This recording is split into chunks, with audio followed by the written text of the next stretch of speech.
Hello, everybody, and welcome to another video. And today I'm going to be talking about technology, specifically what to research in the early game, what techs are good, what techs you can kind of delay or avoid, and how to drive yourself through the early game in an efficient and quick way.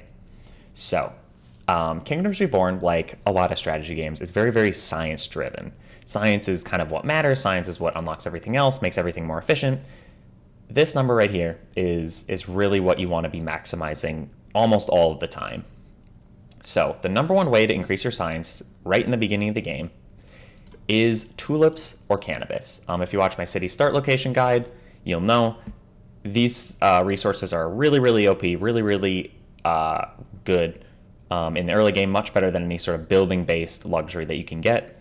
And what I like to do is year 2, typically I like to get 3 farms worth of harvest out of them, right? So I like to either at the end of year 1 or right at the beginning of year 2 get these set up, get them worked, and get the full year's production worth of luxury out of them. And the reason is because I want to have all my houses level 2, because they're going to give me more money, and more importantly, they're going to give me more science. Now, the second most important thing you can do to upgrade your science in the early game is libraries. 50% bonus across the board. That's massive. As soon as you build libraries, you want to put them on top of all of your houses. And these buildings are so good that I typically, kind of my base, I guess you could say, sort of tech path that I do is just foreign trade, furniture, beer brewing, Middle Ages, and then straight to libraries. Because if you want to do anything other than that, right, you can do it faster if you have a library down, right? So that is, and then of course, the other reason why you want tulips or cannabis is because you need 10 level 2 houses in order to unlock Middle Ages in the first place. There is kind of one wrinkle to this strategy, and that has to do with sheep ranching. So sheep ranches are the most efficient, best source of food in the early game until you get to baking. Specifically because it's not so much the food they give, which they give insane amounts of food, especially insane amounts of food per person working them, because there only needs to be one person per ranch. And you can like stack bonuses if you're in grasslands and everything, but also because they produce wool, and wool is a super valuable early game thing to have. You can sell it for insane amounts of money. It can fund your city. And so it's something that you're definitely going to want to have some of. And so the early game decision that you want to make is, do I go basic medicine, sheep ranching, and then go to libraries, or do I just push straight to libraries?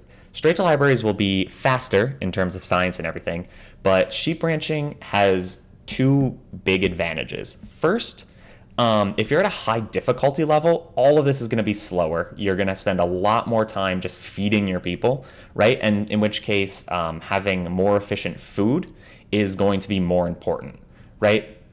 And since it'll take you longer to like research everything, so if you're playing on deity or one of the higher difficulty levels, I think going straight for sheep ranching is better.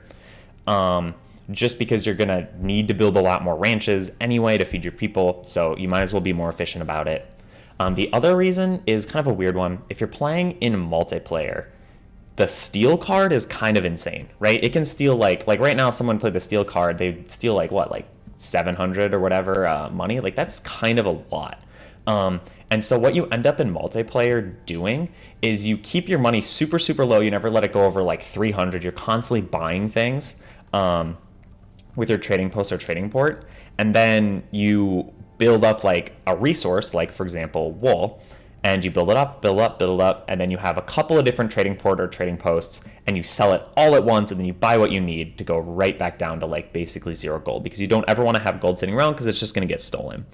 So in that case, if you're playing in a multiplayer game, it also might make sense to go sheep ranching or sheep ranch and then go to library. But the important thing is to go to library. This is, the best tech in the early game. At that point, I really like the granary tech. Like 25% production across the board for everything, including farms, is kind of ridiculous, right? So compare that to like the upgrades tree, where this farming technology is going to give you 3% productivity across your farms. You need to research this 9 times before it becomes more like efficient than just building one granary, right? So this granary tech is pretty insane, especially since it's going to stack for both your farms and then also your bakery. So you're gonna get to double dip once you get to baking, and then kind of pushing up to baking. However, and this is kind of a thing to remember, one, you're going to run out of tools before you can get to baking. So you're going to need to take basic tools, or you could buy it depending on kind of your strategy. If you're playing the desert faction, it especially makes more, maybe not more sense, but it definitely is easier to buy things. And then also you're going to run into an issue where you're going to, if you have immigration kind of coming in, you're going to run out of things to do with your population. Like you'll be able to feed them and you'll be constantly building, sheep ranches and other ranches or fruit or whatever. And then you're just going to be sitting there building houses and houses and houses and just building up like a sort of like a ton of laborers. Like right here I have 47 laborers. This is too much. I should be doing something with my population, which I am attempting to do. I just built like a ton of these potters and clay pits. I'm going to put more down just because, and like that's what I ended up doing. I ended up getting pottery because I needed something for my population to work on while I was just slowly kind of trudging my way up to baking. Of course, once you get to baking, bakeries, windmills, everything is really, really good. As far as the upgrades tree goes, I find a lot of it is like kind of weak. So charcoal burners is really good. 30% productivity is always nice. Quarry is also pretty good. But like something like forestry techniques, which is like 5%, which is not terrible. But then you compare it to ironworking, which is 30%, right? So these upgrades, these like out of 10 upgrades especially, tend to be things that like when you get way farther into the game and you can get these in like 30 seconds, for example, like then you want to sit here and like push through them. But like early game, it's something you kind of really want to avoid. Homebrew is super powerful. It's the reason why pottery is so good. It's going to help in the mid game. Like once you get your pottery up and going, as probably your second or third luxury good, then you're going to want to throw in a homebrew just to get all that science.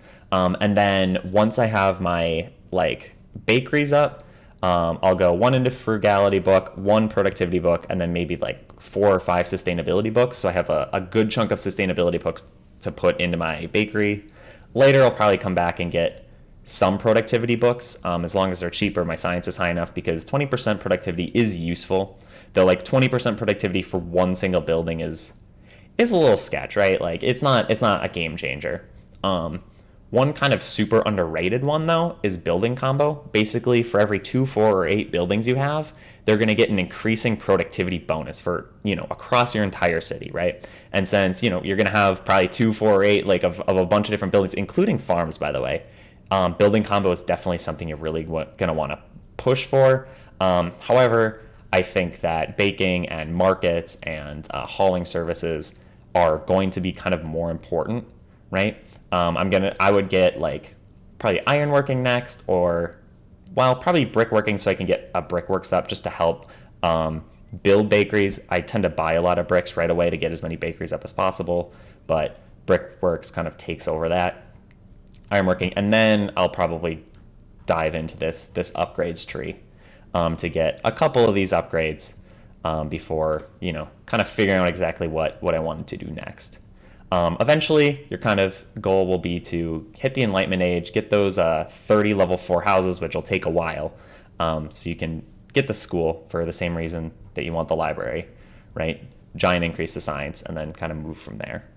So that's kind of how I approach the early game. I kind of consider getting bakeries up like the end of the early game, because like food kind of is something that becomes solved, and the game becomes a lot more like how many luxuries can you get, how efficiently can you get them, how fast can you get them, and then you move up the tech tree from there.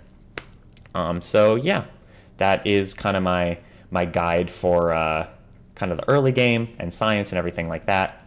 And thanks for watching.